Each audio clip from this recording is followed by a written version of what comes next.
Bonjour, bonjour, bienvenue sur Cocotte TV. Aujourd'hui, une nouvelle présentation avec un boîtier externe USB 3 et eSATA, le Blizzard de chez ICDock. La boîte, la voici à l'intérieur. Qu'est-ce que nous avons?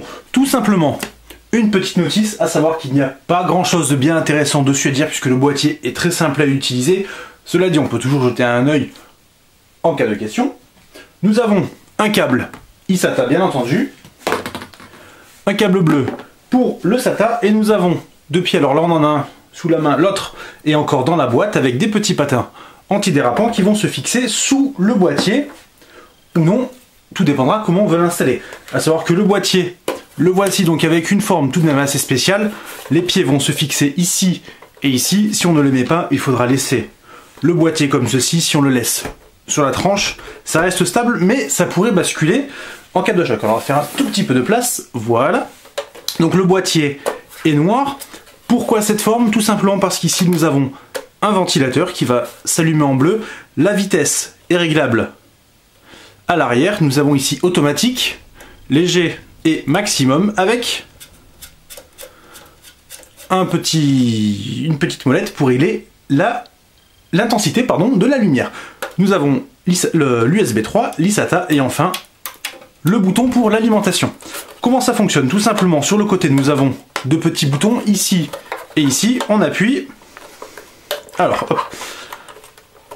Pas toujours facile. Voilà. Nous avons donc le boîtier. Et là, le ventilateur. La connexion pour l'alimentation, en fait, se fait via des lamelles ici, que nous retrouvons à ce niveau sur le boîtier, à l'intérieur.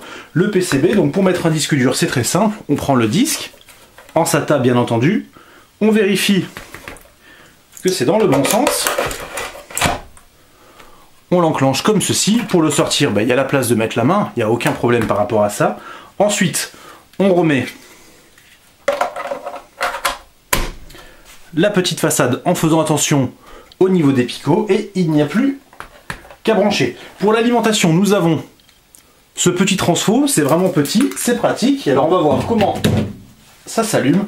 Tout simplement, donc on branche à l'arrière. Donc là nous avons le ventilateur qui tourne. Nous sommes sur maximum. Le bruit est léger, mais si on le laisse sur un bureau allumé en permanence, au bout d'un moment, ça peut être un peu dérangeant. Au minimum, c'est déjà mieux. Ça s'entend encore, mais ça reste beaucoup plus acceptable. En automatique, par contre, on regardera la notice pour voir comment ça fonctionne si à l'intérieur il y a une sonde. Donc la molette qui va permettre de régler l'intensité de l'éclairage. Alors là, forcément, en plein jour, c'est pas terrible, mais c'est une idée plutôt bienvenue, même si on aurait bien aimé avoir la possibilité, éventuellement, de désactiver les diodes complètement, ce qui n'est pas possible. Alors les diodes ne sont pas au niveau du ventilateur. On va regarder ça en enlevant le couvercle. Voilà, elles sont en fait tout au fond du boîtier, de chaque côté du disque dur. Voilà, ici, on les voit bien. Donc c'est sympa, ça apporte une petite touche un peu de tuning, on va dire. La finition, bien entendu, c'est très plastique, mais ça reste quand même propre. On a juste vu un petit problème d'ajustement au niveau du cache avant et du boîtier. À part ça, pas grand chose à dire. Les performances, on va s'en occuper en USB 3, en USB 2 et en eSATA, avec un SSD bien entendu, histoire de saturer au maximum les performances. Donc pour le SSD, il faudra passer par un adaptateur, puisqu'il n'y a pas la possibilité de brancher directement du 2,5 pouces, à moins d'y aller en tâtonnant. Le test très prochainement.